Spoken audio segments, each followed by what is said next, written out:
Tamil audio-novels.com வழங்கும் அமரர் கல்கியின் பொன்னியின் செல்வன் பாகம் 2 அத்தியாயம் 26 ரத்தம் கேட்ட கத்தி.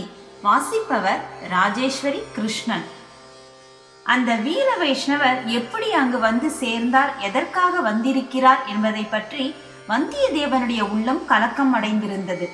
ஆயினும் அதை அவன் வெளியில் காட்டிக்கொள்ளவில்லை. என்ன வேடிக்கையை சொல்வது, சற்று முன்னால் தான் உங்களை பற்றி நினைத்து கொண்டேன். நிமிர்ந்து பார்த்தால் தாங்கள் சுவரேறி குதித்து வருகிறீர்கள். கொடுக்கிற தெய்வம் கூரையை பொத்து கொண்டு கொடுக்கும் என்று சொல்கிறார்களே, அது சரிதான் என்றான். அப்பனே, சற்று முன்னால் என்னை பற்றி நினைத்தாயா? எதற்காக இந்த நரமனுஷனை பற்றி நீ ஏன் நினைக்க வேண்டும்? சாக்ஷாத் ராமபிரானை பற்றி நினைத்தாலும் பயன் உண்டு. தங்கள் வாய்க்கு சர்க்கரை தான் போட வேண்டும். முதலில் நான் ராமபிரானை பற்றி தான் நினைத்தேன். இங்கே வரும்போது கடலில் அக்கரையில் ராமேஸ்வர கோபுரம் தெரிந்தது. ராமர் அங்கேதானே சிவனை பூஜை செய்து ராவணனை கொன்ற பாவத்தை போக்கிக் கொண்டார் என்று எண்ணினேன். நில்லு தம்பி, நில்லு. நிற்க முடியாது சுவாமிகளே, என்னால் நிற்க முடியாது. நடந்து நடந்து நின்று நின்று என் கால்கள் கெஞ்சுகின்றன. தாங்களும் கருணை புரிந்து உட்காருங்கள். அப்புறம் ராமரை பற்றி நினைத்தேனா, உடனே ராமபக்தனாகிய அனுமாரை பற்றி நினைவு வந்தது. அனுமாரை பற்றி எண்ணியதும் தங்கள் நினைவு வந்தது. உடனே பார்த்தால் தாங்களே வந்து விட்டீர்கள். சுவரேறி குதித்து மட்டும் வந்தீர்களா, அல்லது அனுமாரை போல் கடலையே தாண்டி குதித்து வந்தீர்களா? தம்பி, மகாபக்த சிரோன்மணியான அனுமார் எங்கே? அடியேன் எங்கே? அனுமார் இந்த இலங்கைக்கு வந்து அக்ஷயகுமாரன் முதலிய ராட்சசர்களை அதாகதம் செய்தார். என்னால் கேவலம் ஒரு பூனைக்கு வழி சொல்ல முடியவில்லை. இதோ பார், எப்படி ஒரு பூனை என் கால்களை பிராண்டி இரத்த காயம் செய்துவிட்டது என்று ஆழ்வார்க்கடியான் தன் கால்களில் ஏற்பட்டிருந்த காயங்களை சுட்டி காட்டினான். அடாடா, இப்படியா நேர்ந்து விட்டது?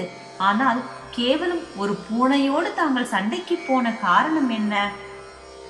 நான் சண்டைக்கு போகவில்லை, அதுவே தான் என்னுடன் வலு சண்டைக்கு வந்தது. அது எப்படி சுவாமிகளே? உன்னை தேடிக்கொண்டு நான் வந்தேன். வாசற்காவலர்களை ஏமாற்றி கொல்லைப்புற சுவர் வழியாக ஏறி குதித்தேன். கீழே நான் கால் வைக்கிற இடத்தில் வேண்டுமென்று அந்த பூனை தன் வாலை நீட்டிக் கொண்டிருந்தது. என் கால் அதன் வாலை அப்படி லேசாகத்தான் தொட்டது.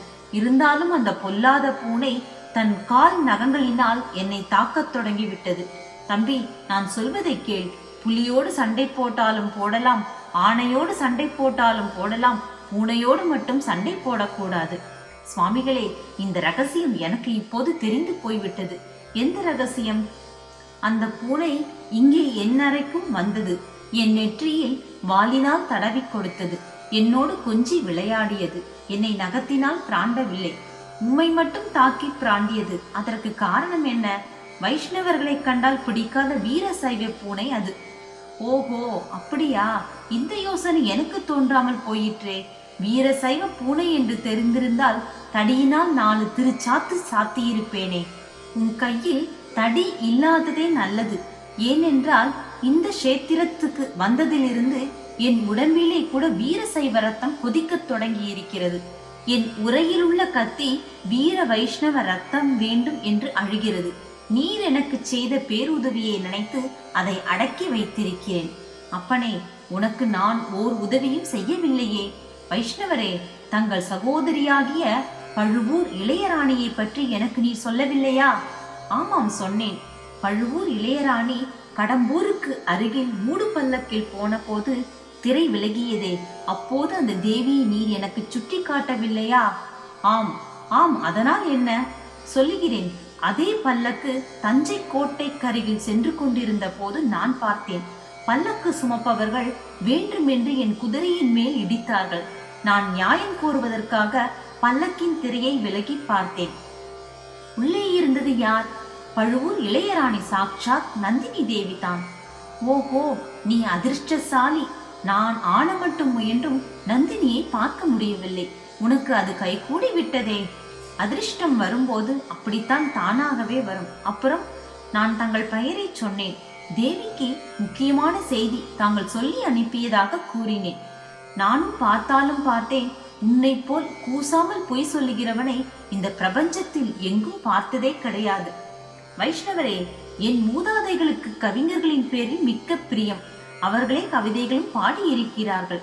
அதனால் என்ன? கவி பரம்பரை ரத்தம் என் உடம்பிலும் ஓடுகிறது. அதனால் சில சமயம் கற்பனை பொங்கி வருகிறது. உம்மை போன்ற பாமரர்கள் அதை பொய் என்று சொல்லுவார்கள். நல்லது, அப்புறம் என்ன நடந்தது? என் கற்பனையை கேட்டு வியந்து நந்தினி தேவி பழுவூர் முத்திரை மோதிரத்தை கொடுத்தார். அரண்மனையில் வந்து பார்க்க சொன்னார். போய் பார்த்தாயா? பின்னே பார்க்காமல் இருப்பேனோ? உடனே போய் பார்த்தேன். என் வீர தீர பராக்கிரமங்களை பற்றி நானே சொல்லி தெரிந்து கொண்ட நந்தினி தேவி எனக்கு ஒரு முக்கியமான வேலை கொடுத்தார். அது என்ன வேலை?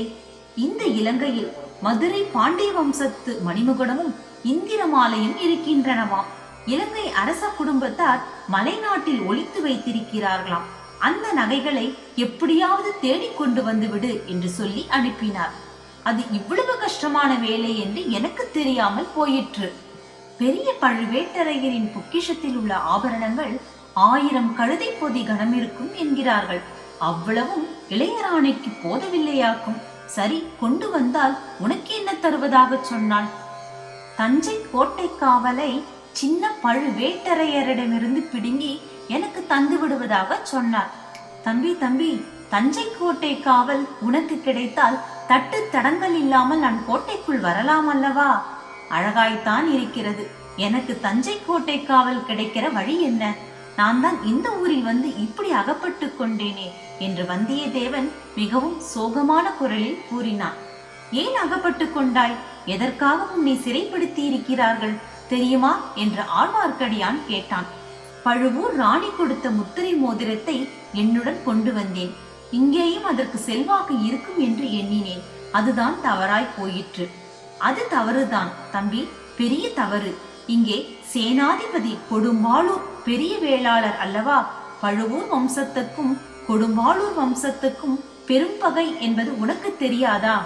தெரியாமல் வந்துதான் அகப்பட்டு கொண்டேன். என்ன செய்கிறது என்று தெரியவில்லை. தம்பி, நீ கவலைப்பட வேண்டாம். கவலைப்படாமல் உன்னை விடுதலை செய்வதற்காகவே நான் இங்கு வந்திருக்கிறேன்.